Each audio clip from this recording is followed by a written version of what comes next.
So I'm going to start with the same question I started with him, Hmm. which is, what was your first acting job? Oh man. Well, I'm going to answer it very similarly. So the acting world is weird because you can define that a couple different ways. You can define it as like your first big project. You can define it as your first paid project, or just your first project in general. So the first project I ever did was not paid anything for it. Super green production company. And I didn't even really have like a huge interest in acting at the time. It's actually what pushed me in that direction. But I did a movie called Taney Como back in 2016, and fell in love with the process and stuff. But then first paid job was 2018. That's called Man's Best Friend. That one's on Amazon. It's actually a really good movie. I really liked it.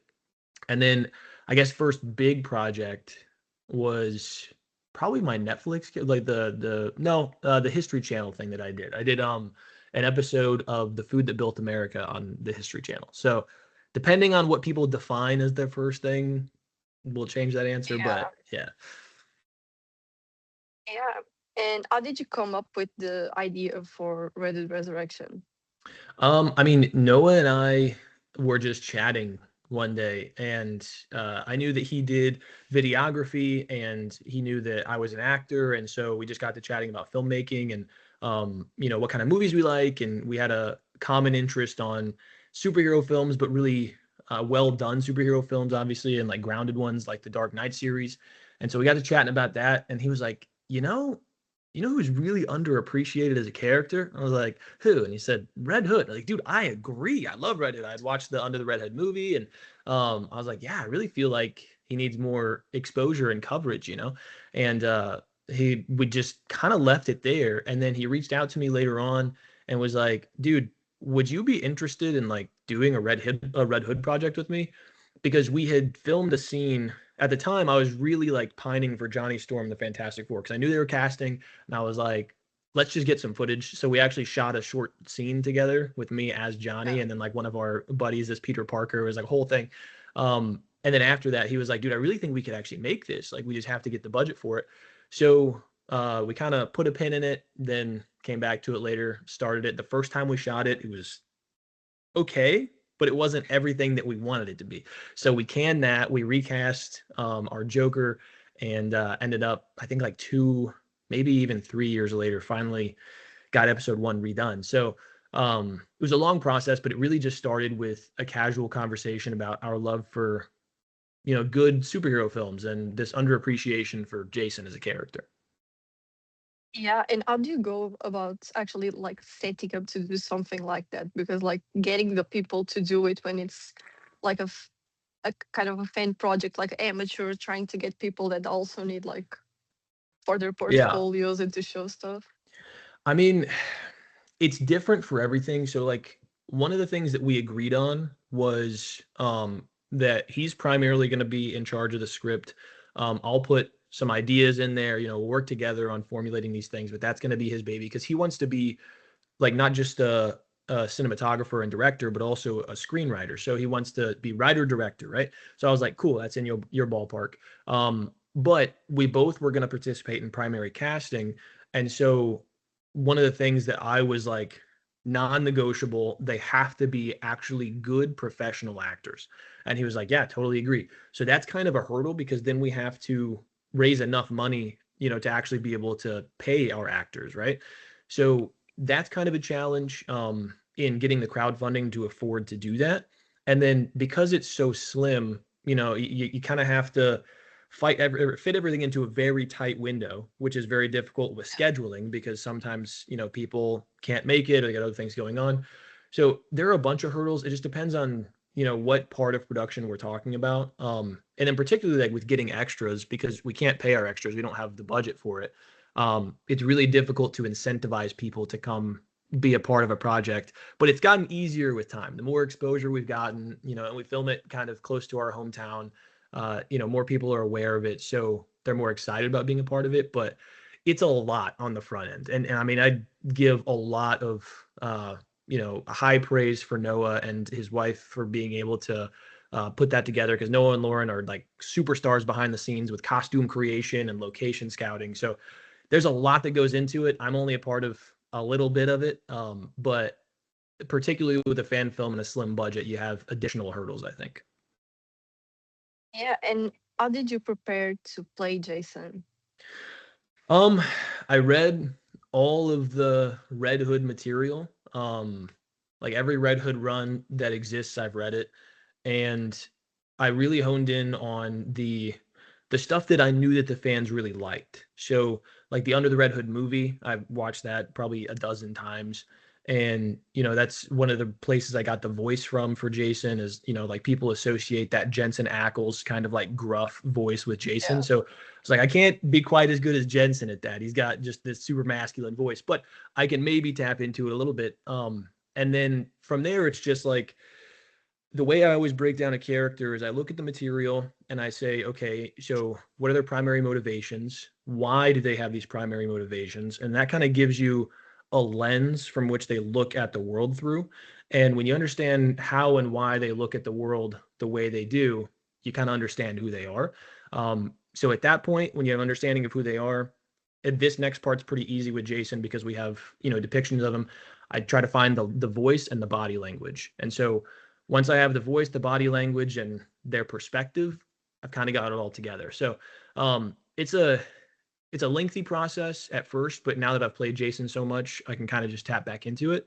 But yeah, early on, just really digging into the source material and trying to figure out what about Jason do the fans love and how can I capture that? Yeah, and how much did you know about Jason like before having to do the preparations and like Yeah, now that you've seen like basically everything? I had only watched Under the Red Hood at that point in time. Like I hadn't seen Only anything that else. one? Yeah, that's it. So I was like, I love that movie, and I'm so sad we don't really get to see him anywhere else at this point in time, outside of the comics. And I would like growing up, I was a bigger Marvel Comics guy than DC Comics guy. Like I love Batman and Superman and stuff, but I wasn't really like big on their comics. So I was kind of a I was kind of a swaddled baby, when it comes to that. I had to really, do a lot of research into it. But thankfully, a lot of fans put together reading lists for Jason. So I was able Yeah. to go through those. Yeah. Yeah, no, I completely understand that because I was also like a big Marvel Hmm. person before because of like the MCU and Yeah. makes it so much there's so much more material and it's so much easier for Yeah. people like to access that than DC. Like the moment I started getting into DC, I'm like looking at what the Where do hell I is going start? on? Where do I start? Where Yeah. the hell do I get stuff? Yeah, I think that was the biggest challenge at first was like there's so much information out there and how do I not only get access to all of it, but on top of that parse through the stuff that, fans don't necessarily like versus the stuff that they really love, because we're making it for the fans. So I don't want us to put a version of Jason on screen that, they don't like or they don't agree with or, whatever. I want them to be able to say like that's Jason Todd. So yeah, that was a challenge, but now that we got that taken care of. It's smooth sailing Yeah, from there. yeah, because the fans do have like are really big critics about even when Hmm. the actual DC does with Jason, because I Yeah. think that most writers don't even get him. Yeah. 100%. I mean, we saw that with the most recent Jason Todd, Red Hood run. That was something The else. one that got So, canceled. yeah. Yeah. So, what version of Jason are you using as your main inspiration? Like just Under the Red Hood, or is that any like comic book specific that you like? um, it depends on where we're at in the story, to be honest. So with Under the Red Hood, that's a big one for characterization when I'm in the suit. But obviously, you don't get a ton of his like backstory there in that movie, so you have to kind of go to the comics for that. So, Last Days, outside of the weird Talia stuff, is something that I pull from a lot, and I even like in episode 5. So I was in the Black Mask helmet. So I was like, well, what would my hair look like if I'm wearing it? I'm not gonna pull the helmet off. It's gonna be like perfectly put together. Um, so I even like took from the way that he looks in Lost Days, whenever, he's got kind of like the shaggier, almost like Bieber cut, and Yeah. did that. So the I think depends on where we're at. Typically, like in terms of characterization, I really like to pull from Under the Red Hood, both the comic and the movie.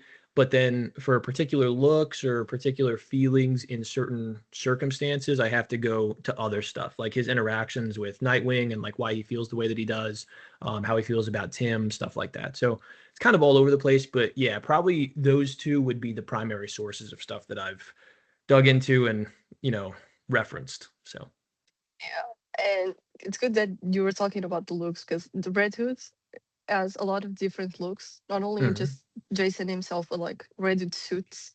So Yeah. how did you go about like choosing which suit you were gonna like use as the main? Yeah, it was a combination of a few things. So first of all, they had to be cheap in terms Yeah. of like how what we could afford, but we didn't want it to look cheap in quality, or at least not as cheap as possible. Um, so the first iteration, which I really hope we go back to if we get to do season two, in some sense at least, is basically just like some of the more modern runs like Red Hood Outlaw. He has like that sort of sleeveless hoodie, with the black undershirt, and he has the half mask. But we didn't go with the domino mask on top of it because we couldn't quite figure out how to pull it off, and we couldn't just spend an extra $300 to like buy one because it just wasn't in the budget. So yeah, it was kind of a combination of the lack of resources plus, this suit looks really cool, like, and my background on my phone actually is this one right here. And so like that's one that we pulled from a lot, like with the arm wraps and Yeah. everything. So yeah, I that was sort of a lot of the motivation for that. And then we knew from the beginning that if we were able to, and like at the start it was kind of a pipe dream, like we didn't think it was going to go anywhere, it was didn't think it was going to do anything, until basically episode 3 came out. We were like, oh wow, we can actually maybe do something with this. But even from the beginning we were like, man, if we get the budget to do it and we can carry it all the way through, like by the end of season 1 we have to be in the full suit, because that's what, when people think of Red Hood, that's primarily what they think about, is the helmet, the leather jacket, right, on his motorcycle. So we knew that we wanted to do it, but we knew that we also needed greater resources in order to pull that off. So thankfully, we have incredible fans who were able to do that for us.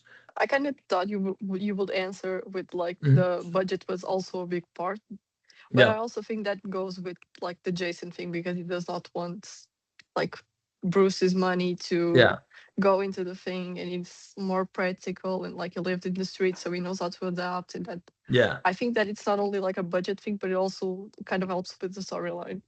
yeah. Well, and we also kind of wanted to showcase, because we knew that we wanted to get there eventually, with the full like classic helmet jacket thing and like with the armor.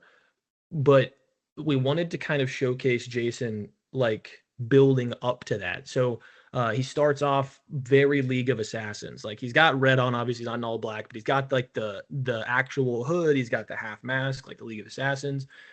Just has the swords, not even carrying guns at this point in time.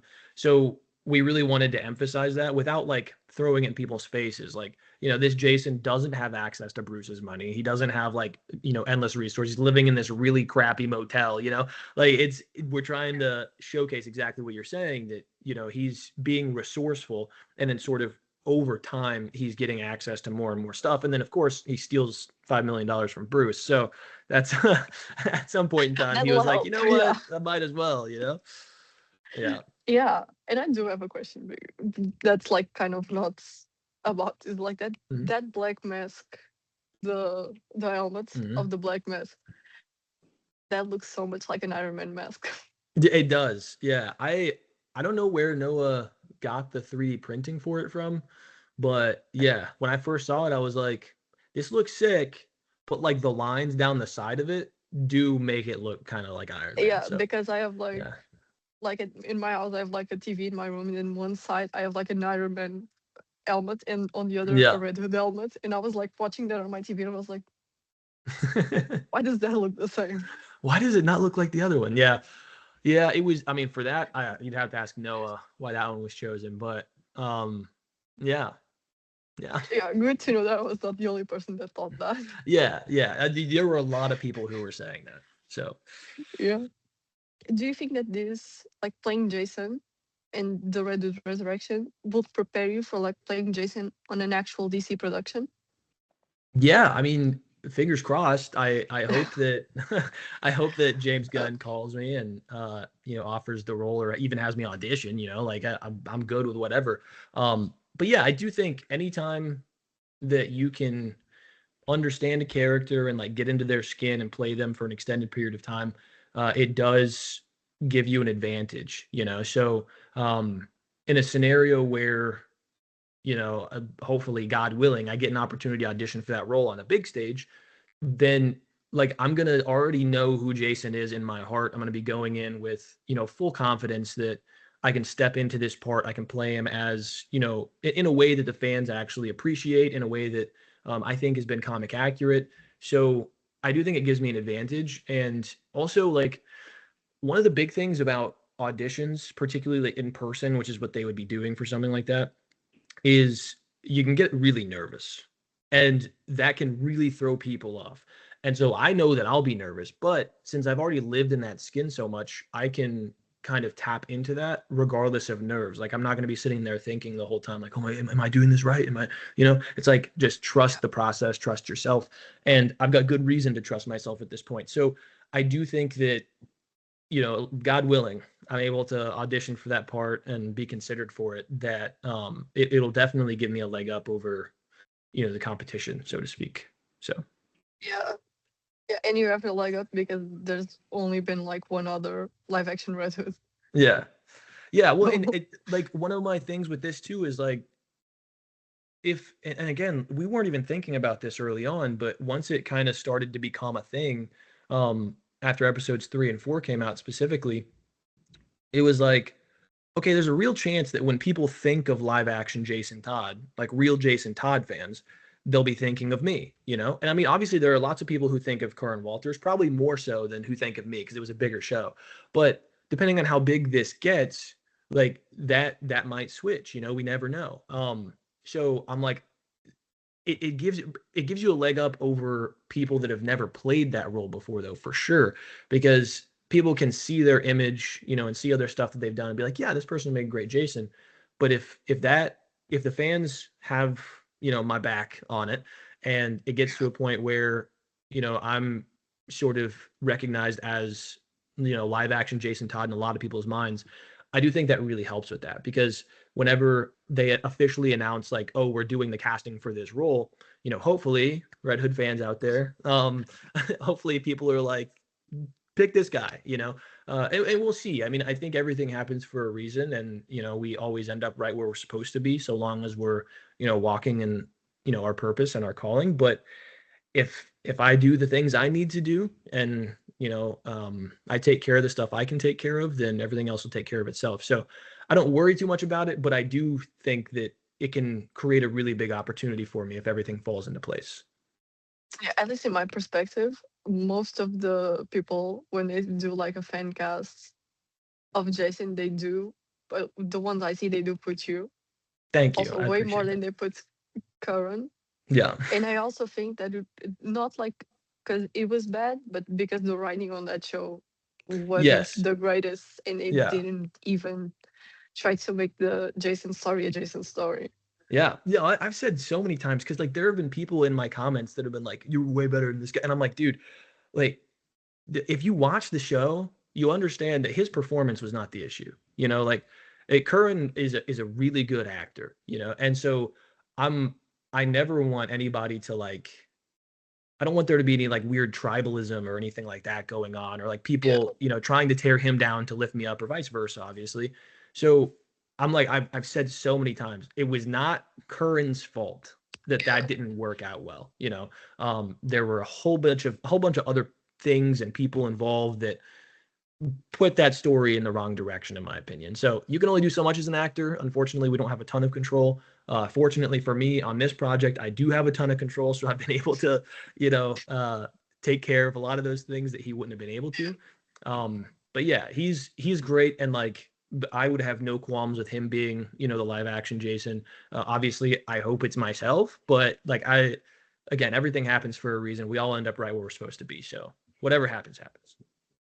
Yeah. So you were campaigning for Johnny too. So which Yeah. one would you want more, Johnny Storm or Red Hood? At this point, Red Hood for sure. Yeah. I think Jason is just a more interesting character, Yeah.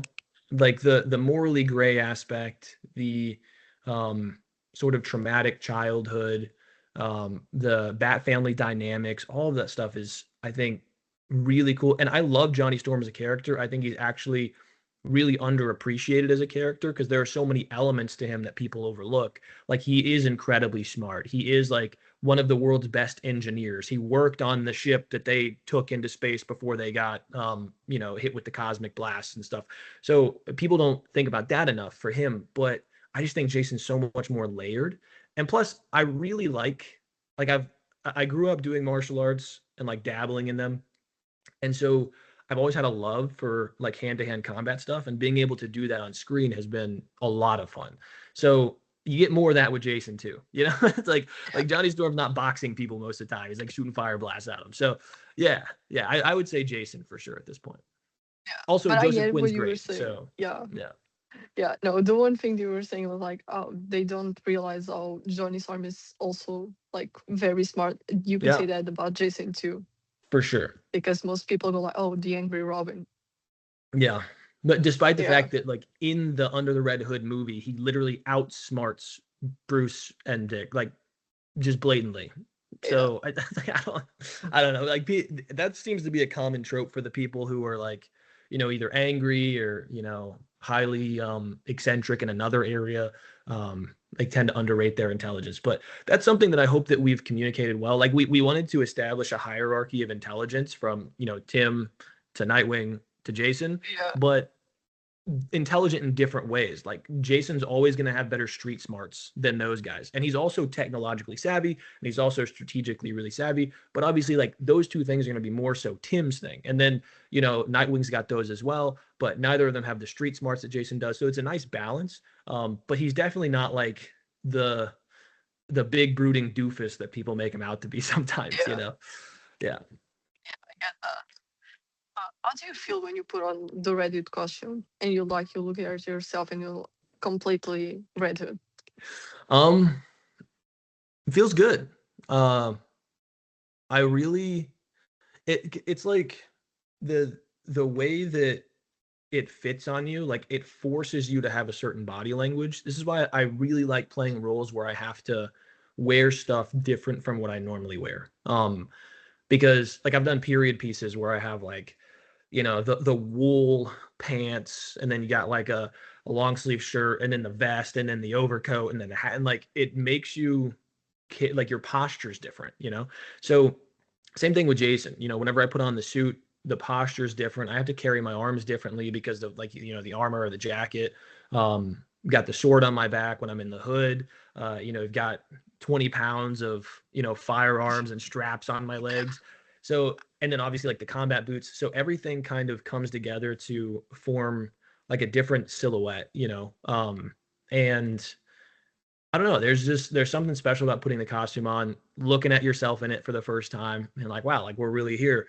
But just the physicality of it all, I think, really helps with the acting itself. So I think that's probably my favorite part of it. But it's also cool to take, little mirror selfies every once in a while in the costume. So That's all like Robert Pattinson saying that he went into the yeah, bathroom with the Batman costume if he didn't get the yeah, role. got to sneak that selfie in. Yeah. So when I interviewed Joanne, he said that he talked to Kern Walters that played Hmm. Jason, and they said that they liked the show and that they were like very supportive of the show. Hmm. Did you ever get to talk with Karen too, or was it just a Yeah. I've DM'd with him back and forth. We are trying to get a live stream together at some point. But it's like every time he's on a project, I'm free, and then every time I'm on a project, he's free. And so like our schedules just haven't aligned, which has been kind of annoying, but it'll align when it's supposed to. So Yeah, we've chatted back and forth, had some good conversations. Nothing too crazy, just like short Yeah. messages and stuff. But um, yeah, he seems very kind, very supportive of our series. Our first interaction with him, we hopped in a live stream, and then he hopped like we were doing a live stream for I think episode 4 promo, and then he hopped in and he said something like very short. He's like, "This is dope" or something like that. And then we were like, "Oh my gosh, like Curran's on here." And then he couldn't hop on the live at the time because he was at the airport. I think that's what was going on. He was like, "But we'll schedule something at some point." So, yeah, he's been really cool. He likes a lot of the Red Hood posts. So it's cool to see, you know, him in particular, like in his situation where, again, like we were talking about earlier, a lot of the reason for the direction of the show, not going where fans wanted it, wasn't his fault, and he loves this character, and he's a good actor, and so it's really easy to be bitter about something like that. Um, and then I know that there are a ton of actors who probably would see somebody like myself, playing a role that they love and be like, yeah, screw that guy. But he didn't come at it that way. He's very much like, I love this character. I love what you guys are doing for the fans, and like, I'm glad to see Jason being represented. So, yeah, that was really cool to see because you're always afraid that people in Hollywood are going to be more like sharks. So he luckily wasn't. Yeah. Did any of the other cast of the like any other guy that is like voiced Red Hood or any other like cast of Titans No, not talk that I'm about aware or of. just Curran? Yeah, I think just Curran. But he like as we follow each other on Instagram. I see him post like Red Hood stuff all the time, like on his stories and stuff. Yeah. And his profile picture is him in the Robin costume. So it's like he's very clearly interested in the character. So he probably gets like on his TikTok feed a lot of Red Hood stuff, I would imagine. But yeah, it doesn't we didn't get anybody else. I'd love to talk to Brenton Thwaites. Love that guy as an actor. He's incredible. So um we'll see if that happens. But we're very happy with just Current as it stands right now. Got Okay, something for so yeah. did you think that the project would get so big online when you first like started it? Not at all. Our initial idea for it was we were going to just get footage for our reels. So I had acted before, I had done a few projects, but nothing like big at the time. And Noah was primarily shooting weddings, and then he was like doing videography at the church. So we both wanted to expand our careers. We both wanted to kind of get some stuff that can showcase what we can do. And I had been sort of typecast early in my career as the jock bully. And so I was like, it'd be really interesting to do something slightly different from that, at least. I didn't even get like a love interest type role until a few years into my career. Like, it was all that same stuff. So it was kind of a mutually beneficial thing, and that's kind of all it was two buddies getting together to help each other out, get some footage for their reels. So even whenever we got I think our first inclination that it might do something is when Maddie, she goes by Goth Waifu on TikTok, she shared her reaction to the Red Hood episode 1 trailer, and she's got like 300,000 followers on there. So we were like, oh my god, this is crazy. But even after that, we were like, okay, this might allow for us to make an episode 2, but like we don't want to like put the cart ahead of the horse. So we kind of still were in a spot where it was like it'd be cool if it'd blow up, but we don't really think that it will. We don't have any reason to believe it would. And then after episode 3 came out, we were like, okay, like we can keep making these, because it was like 2 years in between episodes at first, which is crazy. Because they're 20-minute episodes. But then episodes 3 and 4 we were able to film together, and so we were able to release those back to back. And then the turnaround from episode 4 to episode 5, I think, was like 6 months, and then the same thing for 5 to 6. So we're definitely picking up steam and moving in the right direction, which is nice. But yeah, we had no inkling of an idea that it was gonna be what it is now at the very beginning. And how do you feel about like now seeing all the edits and all like the fans clinging onto the project, like taking as a like if it was an actual DC production? Um, what do you mean? Like, how do I? Like people are like the fact that people are latching onto the project like if it Oh, was as if it professionally were. made and released by DC. Yeah. Yeah. it's cool, you know? I think anytime that you can be appreciated for your work in any field, it's nice, you know? And particularly in this field, it's such a competitive field because it's an industry based on attention, you know? And so if you're able to get people's attention and hold it and continue to bring them back, you're doing something right. But there are a billion different people out there doing the same thing, trying to make projects, trying to put films out there, trying to get funding, trying to be like the thing, you know? So, and then particularly like on YouTube, I mean, there's so many YouTube videos, you know, and like so many Red Hood, you know, power scaling YouTube videos or character breakdown YouTube videos. And we already have another live action Red Hood that's been out there too. So even when you look up live action Red Hood, it's like it may not even be the first thing that comes up. So there's a lot of competition out there. So for that sole reason, seeing what we've been able to do in terms of, I think episode 1 is at like 250,000 views or something. You know, and then all the other ones are still steadily climbing. Like it really just kind of humbles me and makes me really grateful for the fandom, because seeing people appreciate the project as much as they have and show as much love to it as they have and talk about how well they think it's made and things like that, like it validates what we were trying to do from the beginning in only casting professional actors, in, you know, Noah trying to get the best gear possible for, you know, filming and setups, and you know his lights and everything have improved with time, his like sound devices have improved with time, his editing has improved with time. So it's been cool to watch it all grow with us, but then also see those people like really appreciate the project we put together on a shoestring budget. You know, it's nice. Yeah, it's nice.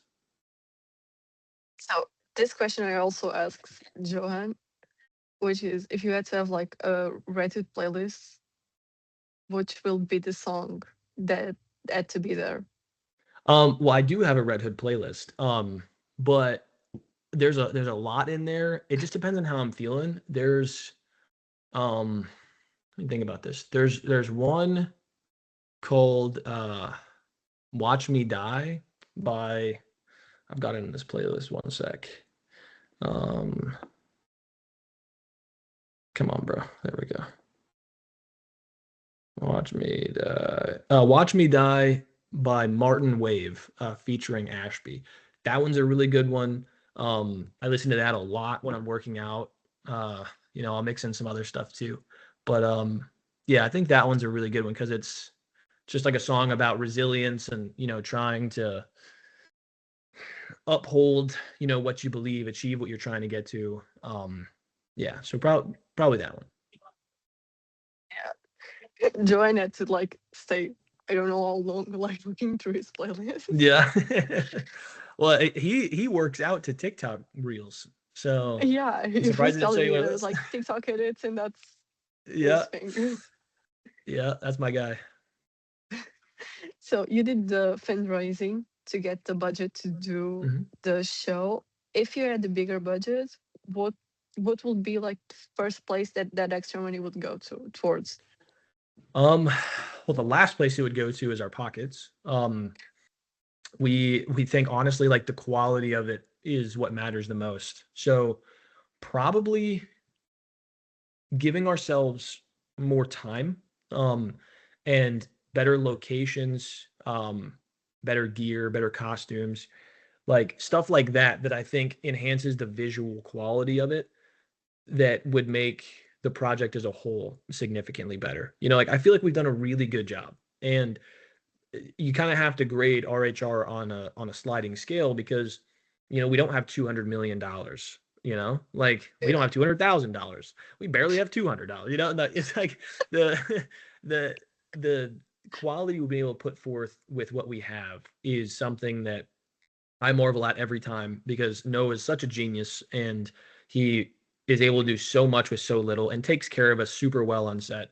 You know, we've got like a crafty budget for, you know, for meals and for, you know, stuff on set like Gatorades or whatever for long stunt days, you know, and he does such a great job of taking care of us. And a lot of that is just directly from the funds that the fans put in.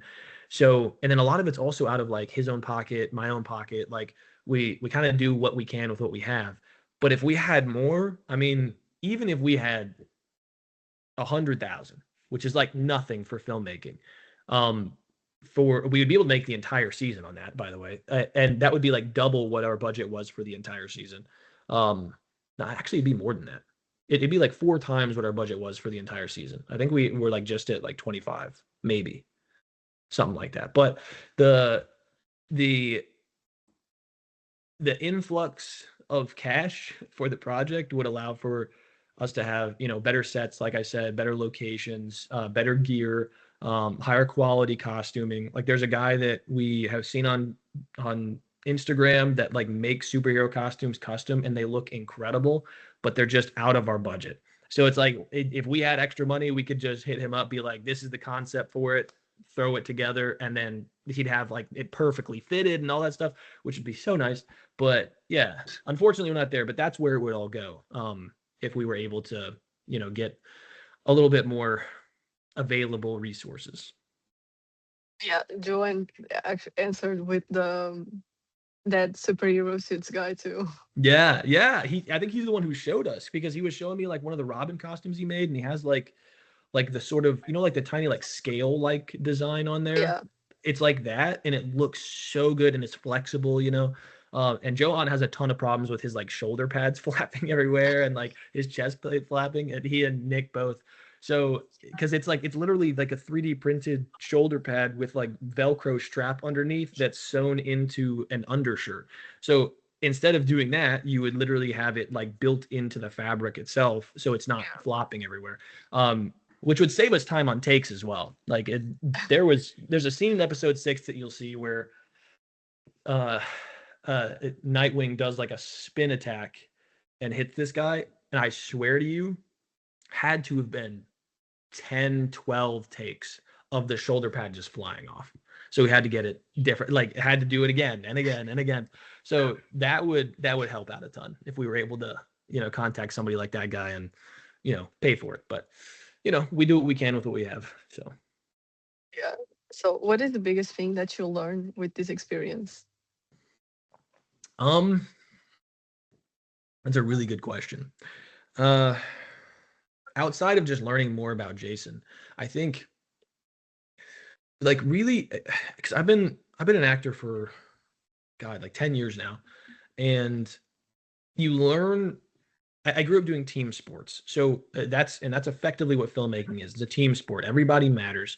There's nobody who's greater than anybody else. Everybody has a job to do. In fact, we actors probably on like a bigger film set are doing significantly less than what even like PAs will be doing. And a lot of people look down on PAs. They shouldn't. We so I had an understanding of that from the beginning, that this is a giant mechanism of a ton of moving parts, and each moving part matters. But whenever you do something on a shoestring budget like this, and like in this project, I have a lot of creative control. I'm a part of the casting. I help. I'm writing 2 scenes the uh, for season 2. The rest of it's all Noah, though he's a genius. But like with all of that, and then seeing how much Noah has to do behind the scenes on this, and location scouting, all of that kind of working together and actually being involved in it, it's really taught me about, like, I already understood the value of these things on a certain level, but actually taking that upon yourself to be a part of it and be more exposed to it just makes you appreciate it even more. So it's really given me a strong appreciation for every single person on set and every single job that I do. Whenever I have, I'm talking to the hair and makeup people, or I'm talking to the person in charge of crafty or food, or the people that are doing lighting. Like I try to go out of my way to learn everyone's name, have at least some kind of conversation with them, and let them know that I think they're important and they're valuable, because I see the work that's put in, that has to be put in for that, and it's way harder than a lot of people think. So I think that's the biggest thing for me, is like everybody matters a ton, and nobody should go underappreciated on a film set. So yeah, I think that's been the biggest thing for me. Yeah, and about like the last episode, so Hmm. it's known that it's gonna be the new suit, so the Hmm. new Jason look. How how big of a contrast do you think it's gonna be from like season one, the episode one, the first suit, the first time we see Jason's suit, like the new Red Hood suit, last appearance of season one. Yeah, I mean, a lot of big differences. I mean, first of all, from a filmmaking perspective, the helmet is such a pain. Like I because you can't see. You Like can see it. My I helmets, you can like put it on. I cannot see anything with it. exactly. Yeah, and so it's like we're shooting in this dark room too, which makes it worse. Like whenever we did episode 5, when I was first in the helmet, in the black mask helmet, because it's the same helmet painted red. But when we were doing that, we were rehearsing everything at like a YMCA, and it was like bright in there, and I was like, okay, like I can't see well, but I can still kind of see. But then as soon as we get to location in that warehouse, it's dark. There's like two overhead lights, and it's like I literally can't see anything. Like I'm completely blind. Um, so I'm seeing like shadow figures moving, and I have to like really nail down the choreography. And then the worst part is it's like plastic on the inside for the eyes. And so when you breathe, it fogs up. So like what little visibility you have is now gone after like 10 Yeah. seconds. So that's a huge change.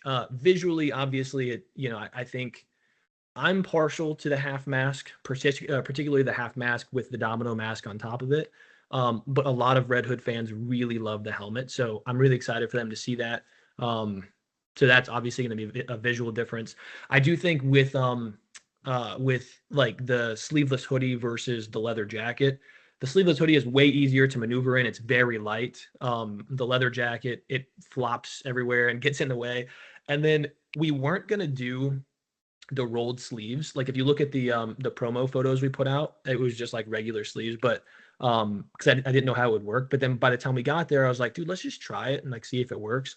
It works, but it like constricts my arms really bad. Like my hands were Like, going numb. do you have Yeah. like circulation doing that? Yeah, yeah. Which I mean, here's the thing: positive, negative. Positive, it cuts off the circulation a bit, so like the veins look really good. Negative, the I can't feel my hands, so it's like yeah, it does present some issues, but I do think because I've seen some of the footage, it's not completely finished yet, from what I've been able to or from what I've looked at, but even in the pre-finished footage, that jacket looks so good on screen, especially like juxtaposed with Nightwing and Robin and the backgrounds and stuff that we have.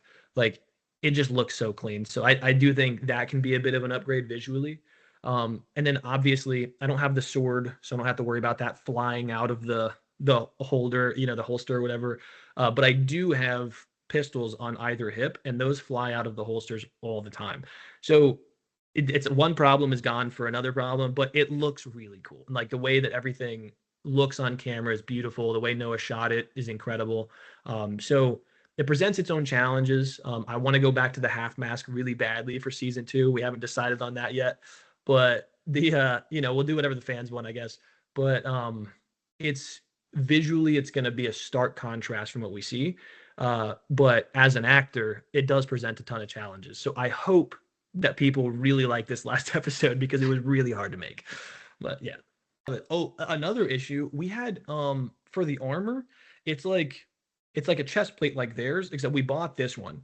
And there's like these like clasps up at the top of the armor that are sewn into the fabric underneath it. So it's like a compression shirt effectively with these sewn onto it. Well, the left side broke when it was being transported. So we had to duct tape it on the inside to keep it from flopping down. And so there are going to be a couple moments where it looks slightly sideways. Most people won't even notice it. I will though, because I was there They and it was will now bothering me. because you said it. Yeah, but then every time I would do stunts, like it doesn't matter how much tape we put in there. We put gaff tape, duct tape, everything. Like you do 5 minutes of stunts and that thing just pops off. So that was another thing that I was like, dude, I love this armor's beautiful, but God, can we please fix this before the next time we shoot? Because that was so frustrating. But yeah, I'm very blessed to be able to do what I'm doing. I don't want to come across as ungrateful, but all I'm trying to say is no matter how cool it looks, I promise there are issues with it, and we did our best to overcome those. Do you have plans to add like, if you could like add other characters like the Outlaws, or would you just keep it in like Bad Family? Um, so I mean, we're definitely if we get to do season two, we definitely have more characters we're introducing. I think we've already announced that like the primary villain for season two is going to be Scarecrow. At least we announced that in the Discord server. I mean, if I'm spoiling that now, sorry, Noah. But yeah, primary villain for season two is going to be Scarecrow. Um, so and what's interesting too is like the the what happens at the end of season one will kind of frame everyone's mind as to how we get into season two. That's all I can say about that. But the we've dropped some hints along the way throughout the episodes. Like we've known that Scarecrow is going to be the primary villain of season two for a long time. So we even have like news clippings about these college girls being taken and disappearing and stuff like that's all tied to him. So we're going to be introducing him. We've got a lot of other key characters that are going to be brought in, crime bosses and people like that. But in terms of like other Bat family members, as of right now, we don't have any plans to bring anybody in. We might reference some, but not bringing any in directly, just because our budget's so low. And then in terms of the Outlaws, we've talked about potentially bringing some people in.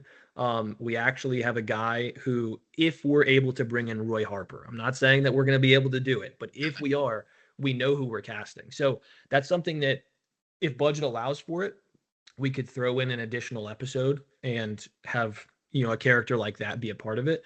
But it's really going to be predicated on whether or not we have the funds put together to be able to pull it off. So yes, we will have new characters that are iconic, but maybe not all the ones that people want, unfortunately. Yeah, and I asked.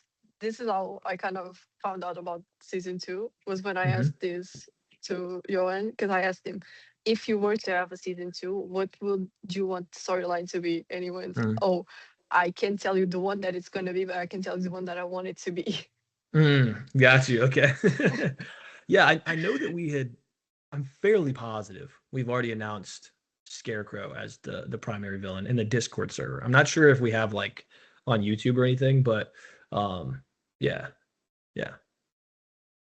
So what would you like if the one that isn't the besides the one that you are gonna do? What would Hmm. you be a storyline that you'd want to do? Um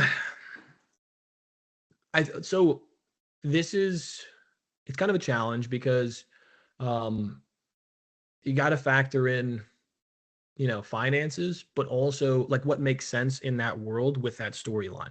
Because like at the end of season one, you know, you get some things tied up, but most things are not all like perfectly tied up in a bow. Most things are, left to where, the audience is hopefully desiring more. And they're gonna be very sad, they're gonna be very happy. It can be all over the place, but a lot of stuff is like we even have like a post-credit scene in episode six that um leads into season two. So if we weren't doing all that, um, and we were able to choose like a different storyline or something, I do think like the Outlaws would be really cool if we could afford it, even if it's like a smaller team. But outside of that, I like my favorite Jason runs. Weirdly, are his like. It's kind of weird because I think a lot of them are not super well written, but my favorite parts of a lot of these runs are when he's by himself. Like whenever he's like Red Hood Outlaw, I actually really like that. Like I like the dynamics for him. Hate his character design in that, but the the path that he takes and like seeing him interact um with people and solve these crimes by himself, I think is really cool. So I would hope that we could do something like that. Um, if not the Outlaws. And then another thing is we had thought about having Mad Hatter as the primary villain for season two, which would be really cool because we really want to hone in on this like psychological thriller type thing. But we'll be getting that for Scarecrow anyway. So it, apples to apples Yeah, kind of thing. this was like the last question. Yeah, Oh, that was the last question. yeah, that was the last question. Oh, got you. Okay. Well, thank you. It's been a really good interview. I appreciate you.